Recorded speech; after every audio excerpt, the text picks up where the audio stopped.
Everyone, हम एक question discuss करते हैं। ये आप में से एक बच्चे का डाउट है, तो मैं वो ट्राई करूँगी कि सक्षम आपका इससे डाउट क्लियर हो जाए। तो बेसिकली क्या है क्वेश्चन में, हमें क्या करना है, एक सेट है जिसमें क्या है n एलिमेंट्स है। तो हमें क्या करना है, total number of injective functions from a on itself is, ठीक है ना। तो वो निकालना है, injective stands for one function, ठीक है ना। हम कई बार हो सकता है एग्जाम में इंजेक्टिव वर्ड से आ जाए और हमें पता ही ना इंजेक्टिव क्या है, जबकि हमें वन पता होगा क्या है। तो injective stands for one function, ठीक है ना। अब वन फंक्शन के बारे में मैं थोड़ा सा आपको बता देती हूँ, थोड़ा सा आइडिया दे देती हूँ कि वन फंक्शन होता है क्या है। देखो, वन फंक्शन अगर प्रूफ करने के लिए आ जाता है तो हम क्या करेंगे, fx1 को fx2 के इक्वल लेंगे, जहाँ पे x1 और x2 मतलब जो भी उस फंक्शन में कंडीशन गिवन होगी, मतलब कि x जो है रियल नंबर से बिलोंग करे, x नेचुरल नंबर से बिलोंग करे, जो भी क्वेश्चन में कंडीशन दी होगी x1 x2 उसी सेट ऑफ नंबर से बिलोंग करेंगे, ठीक है ना।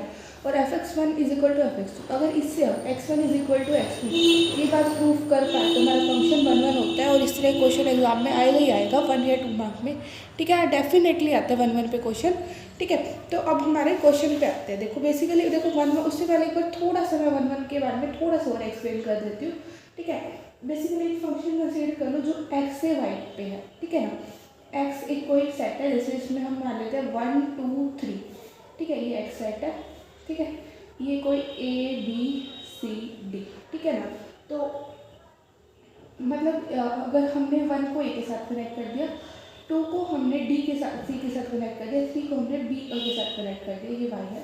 तो हमारा फंक्शन वन है, ठीक है, क्योंकि हर एक x की वैल्यू पे एक अलग y की वैल्यू मिल रही है, ठीक है। इनकेस हम कुछ इस तरह से करते हैं, मतलब 1 2 3, ठीक है, सेम इधर एलिमेंट्स ले लेते हैं a b c d, ठीक है ना।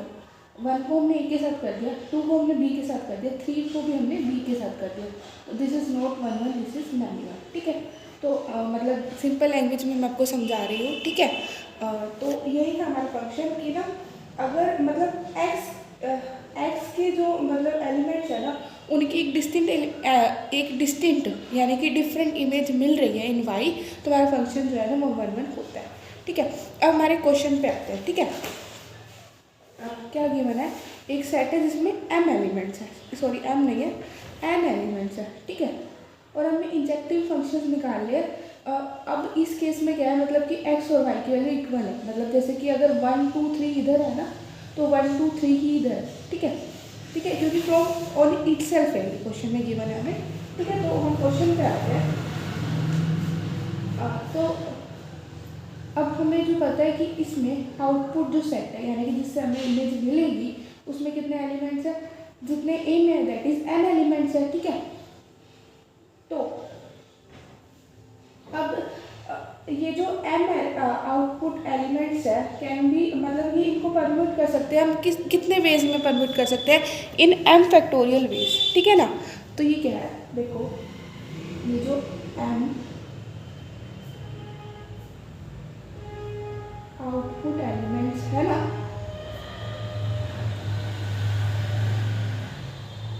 कैन बी परम्यूटेड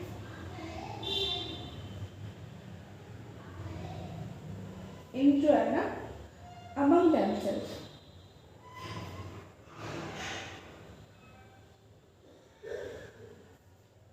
अगर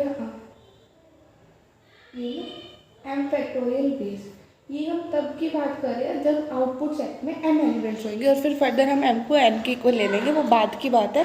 लेकिन मतलब ये इस तरह से हो गया कि जो आउटपुट मतलब उसको कितने वेज में हम अरेंज कर सकते हैं, ऑब्वियसली बात है m एलिमेंट्स है तो m फैक्टोरियल वेज में कर सकते हैं, ठीक है ना। तो total number of injective functions will be equal to, ठीक है। और देखो टोटल जैसे मान लो इधर 3 थे, तो मतलब जैसे ये 4 था ना, तो 4c3 हो जाता इधर। ये तो इंजेक्टिव ये तो वन है भी नहीं, जैसे इसमें बात करें तो इधर 4 एलिमेंट्स है और इधर 3 एलिमेंट्स है, सबको हमने एक अलग अलग इमेज प्रोवाइड करनी है, तो इसको हम 4c3 वे में इसमें कर सकते थे, ठीक है ना। तो इस केस में क्या होगा, यहाँ पे हम मान रहे हैं कि आउटपुट सेट में कितने हैं, n एलिमेंट्स है, ठीक है ना। या फिर हम डायरेक्ट n पे ही मान लेते हैं, मान लो कि n एलिमेंट्स है तो n फैक्टोरियल वेज में अरेंज कर सकते हैं। तो total number of injective function will be equal to n factorial into में क्या होगा NCN, ठीक है। NCN की वैल्यू क्या होती है 1, ठीक है। या फिर आप चाहो तो इसको थोड़ा सा एक्सपेंड कर सकते हो, यानी कि n फैक्टोरियल इंटू में n फैक्टोरियल डिवाइडेड बाई में n फैक्टोरियल और इंटू में n माइनस में n फैक्टोरियल। ऑब्वियसली बात है ये रिजल्ट 1 में देगा, यानी कि n फैक्टोरियल हो जाएगा। मतलब क्या है कि हमने n एलिमेंट्स थे ना, तो injective functions from a on itself will be n factorial ways में हम total number of injective function हमारे हो जाएंगे, ठीक है। Thank you so much for watching my video.